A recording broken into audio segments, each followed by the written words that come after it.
Thank you, Mr. Toastmaster. Good evening, fellow Toastmasters. Today I'm going to tell you how I learned to drive for my icebreaker speech. This is my newest US driving license. I got it last year. It will be expired next year, so I have to renew it. And this is my another Ukrainian driving license.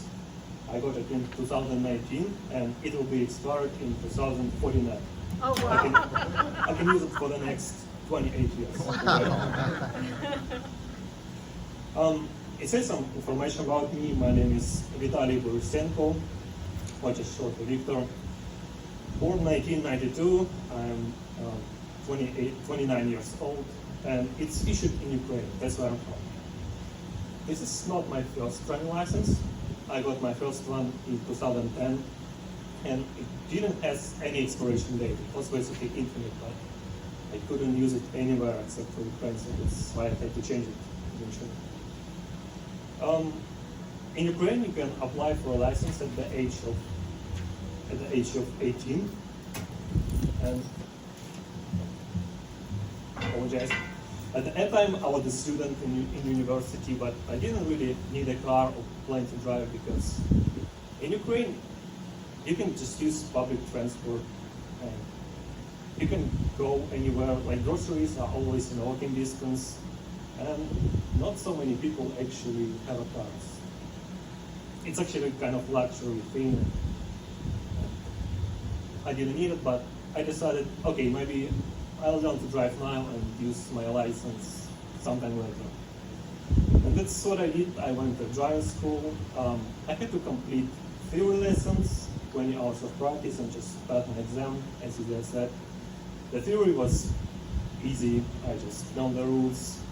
The theory, the practice was a little bit challenging because I got a pretty old car from 1990s, manual gear, of course. But I had a good instructor. He was a patient guy. He was a patient to me, but not to other drivers on the road. And he actually taught me to swear when you see somebody is not right, like to relax. I don't know if it worked, but so he taught me not only how to drive, but a couple of new curse words. I passed the exam and got my first infinite license. But since then, I haven't been driving a car for the next 9 years because I just didn't need to. After that, in 2019, my employer proposed me if I would relocate to Indiana. And what I knew about Indiana at the time? Absolutely nothing. So I just Googled and found out that this is one of the most car-dependent states in the US, right? So I have to drive to survive here. I have to remember the rules. I learned the book from the beginning. I found another instructor. I did like 10 lessons maybe. And I had to change my infinite license to this one so I can use it somehow. While I was waiting on my visa, it took 3 or 4 months maybe, and when it arrived, my boss told me, okay, are you ready? Ready to leave next weekend in a few days, basically.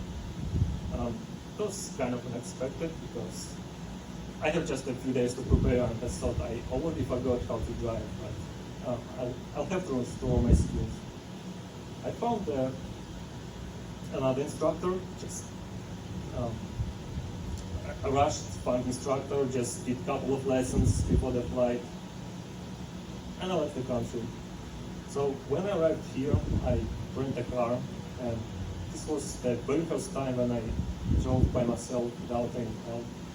And it was very stressful for me. I can say this is the most stressful experience, not relocation itself, not the adjusting to a new country, not a new workplace, but just the fact that I had to drive every day on my own without any help was the most stressful.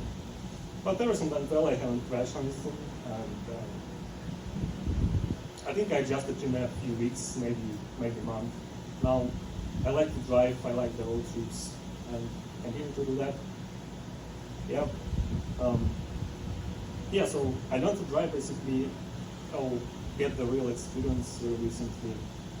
So that's the story. Hope you learn a little bit more about me about where I'm from. I learned some experience from my life. Thank you for your attention. This is the podcast.